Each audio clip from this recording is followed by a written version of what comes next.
Hello, welcome back to Armchair Armory, and it has just finished at the Stadi Montilivi. I think that's how you pronounce it.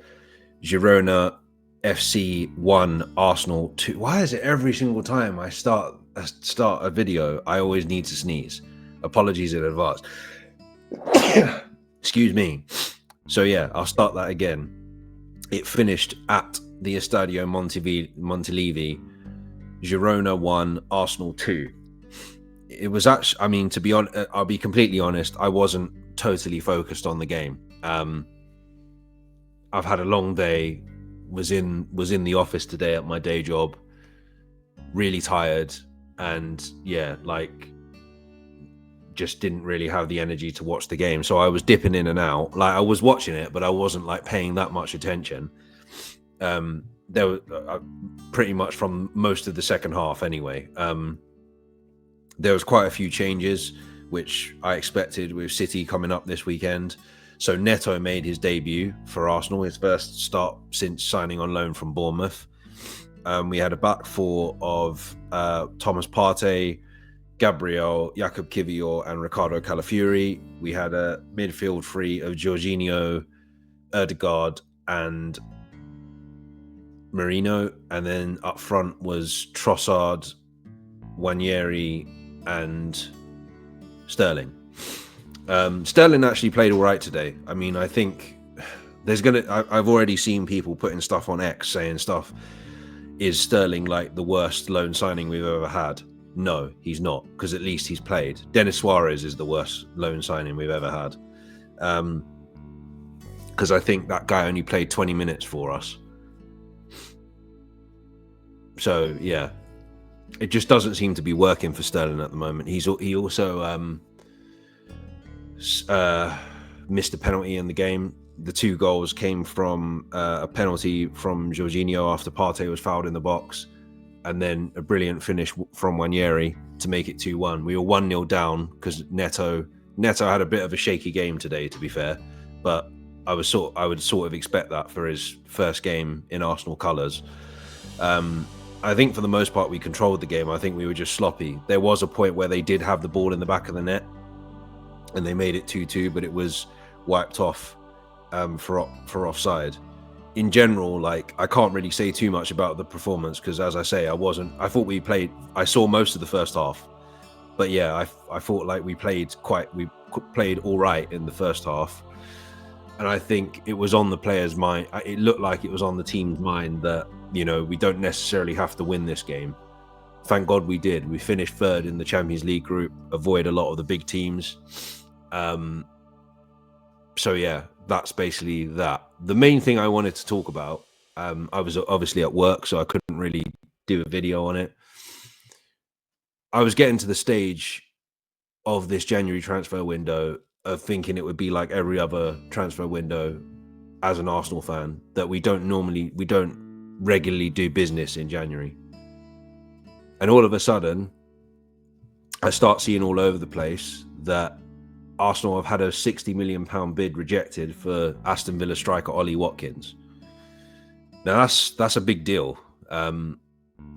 I don't think we're going to get him, because there's also been news that's come out in the last couple of hours before the Champions League games kicked off tonight that the other striker that's sort of starting ahead of Ollie Watkins at the moment, Jean Duran, he's apparently, well, I don't know whether it's him or whether it's the club, but there's been a proposal accepted by Al Nassr in Saudi Arabia, £77 million, according to Fabrizio Romano and David Ornstein. And obviously Villa ain't going to sell two strikers. I didn't actually realise that Ollie Watkins is 29. I thought he was younger than that. But yeah, I think there's an expectation that Arsenal are going to go back in with another bid. Clearly, there must be interest from Ollie Watkins' side if Arsenal are making an official bid. So let's see. I think it would be a good signing. I've always liked Ollie Watkins since he's come to the Premier League, and I've seen a bit of him at Brentford before he came. And yeah, I've always thought he was a good player. And I think, you know, for now, he would make an excellent addition for that sort of striking forward option that we've been looking for. I'm already seeing fans saying that they're either saying one of two things, and it's the same old thing. It's people that don't like Arteta and don't like, for some reason, even though they say they're Arsenal fans, they don't like the club.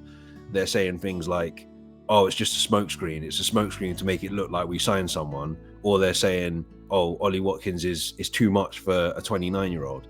This guy's a Premier League proven goal scorer. I think in the last couple of seasons, I'm pretty sure he's probably been Villa's top scorer. Like, he always scores against us. The incentive is there because I think he's a boyhood Arsenal fan. So the incentive is there.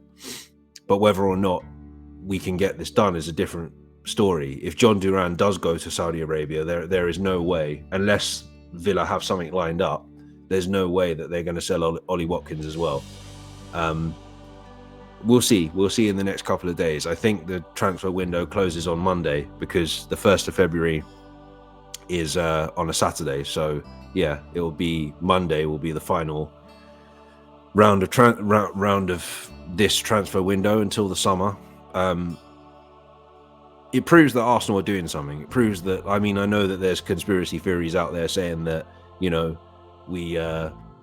that the club are just doing this as a smokescreen to get people to think that we tried. But yeah, like, obviously we don't know what they're doing in the background, and I've always thought that, like, we were trying, because Arteta said we were trying to look and see what's out there. Yeah, so it's pretty positive. There's also another a more concrete positive news that Miles Lewis-Skelly's red card has been overturned. Absolutely ridiculous. I watched it back again yesterday, I think it was, and no, it was, what's the day? Wednesday. Yeah, I think I watched it back on Monday again, and yeah, there's no way that's a red card. So thank God that it's been overturned. Not going to talk about David Coote because I'll get cancelled for the opinions I have on what he's done to try and absolve himself of insulting Jurgen Klopp and showing and saying that he hates Liverpool and all that sort of stuff. I'm not going to talk about that. But the referees in this country are shit. Yeah. But anyway, going back to the transfer situation, we'll have to see how it goes in the next few days. I think it would be a great signing if we manage to get Ollie Watkins in January. I mean, the 60 million I'm not too bothered about because you expect to pay more in January, especially for an English Premier League player and a striker at that. I'm not too fussed about the price tag as such because I think he's a good player and I think he'll score us goals. He's the player that Mark Goldbridge always says, "Oh, if you had Ollie Watkins in the side, you'd win the league. You'd win the league. You prat." Yeah, he's always going on about Ollie Watkins. Be it like if we had Ollie Watkins, we'd the games we've drawn, we win. So yeah, let's see what happens. But in terms of tonight, I'm happy that we've qualified. I'm happy that we got the win, although it was a little bit tougher than I probably expected. But you know, it is what it is. I'm going to leave it there because I have to go to bed. I'm up early again tomorrow.